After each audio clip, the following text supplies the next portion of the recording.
ભુજ ખાતે દરિયાલાલ દેવની 851મી જન્મજયંતિની ધામધૂમપૂર્વક ઉજવણી કરાઈ। વિશાળ શોભાયાત્રા અને પંચકોશી મહાપ્રસાદનું આયોજન કરાયું। ભુજ ખાતે આજે રઘુવંશી સમાજ દ્વારા દરિયાલાલ દેવની 851મી જન્મજયંતિની ખૂબ ધામધૂમપૂર્વક ઉજવણી કરાઈ હતી, જેમાં સવારે દરિયાલાલ દેવના પૂજન અર્ચન સહિત વિવિધ કાર્યક્રમો યોજાયા।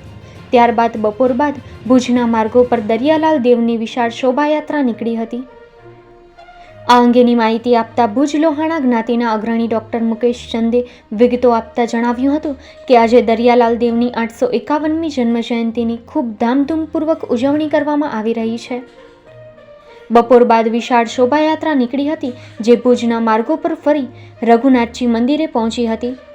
ત્યારબાદ લોહાણા મહાજનવાડી ખાતે પંચકોશી મહાપ્રસાદનું આયોજન કરાયું હતું, જેમાં ભુજ ઉપરાંત માધાપર, મિર્જાપર, સુખપર, માનકુવા વગેરે સ્થળે વસવાટ કરતા લોહાણા બંધુઓ પરિવાર સહિત જોડાયા હતા। આ ઉપરાંત સારસ્વત બ્રાહ્મણ સમાજને પણ આમંત્રિત કરાયા હોય સારસ્વત બ્રહ્મબંધુઓ પણ પરિવાર સહિત મહાપ્રસાદ સહિતના પ્રસંગોમાં ઉમંગભેર જોડાયા હતા।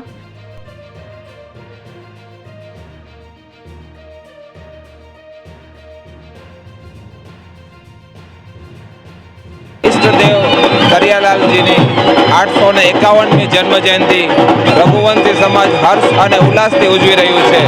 તે રૂપે આજે સવારે દરિયાસ્થાન મધ્યે યજમાન પરિવાર તરફથી પૂજન વિધિ, 10 વાગે જલયાત્રા દરિયાસ્થાન મંદિરથી રઘુરાયજીની મંદિરે આજે ગઈ। હમણાં 3:30 વાગે આપ જોઈ રહ્યા છો તેમ ભવ્યથી ભવ્ય શોભાયાત્રા નીકળવાની છે। એ શોભાયાત્રા દરિયાસ્થાન મધ્યથી નીકળી અને વીડી હાઈસ્કૂલની નજીક ભુજ લોહાણા મહાજનવાડી મધ્યે એ શોભાયાત્રા પહોંચશે। એ શોભાયાત્રાની અંદર અભૂતપૂર્વ આખા રઘુવંશી સમાજના લોકો જોડાશે અને સાંજે સમસ્ત રઘુવંશી સમાજ પંચકોશી એટલે મિર્જાપર, માધાપર, સુખપર અને માનકુવાના રઘુવંશી પરિવારો અહીં ભોજન પ્રસાદ લેશે। સાથે સારસ્વત બ્રહ્મ સમાજના અને દેપાવાડા સમાજના લોકો પણ આજે ભોજન પ્રસાદ લેશે।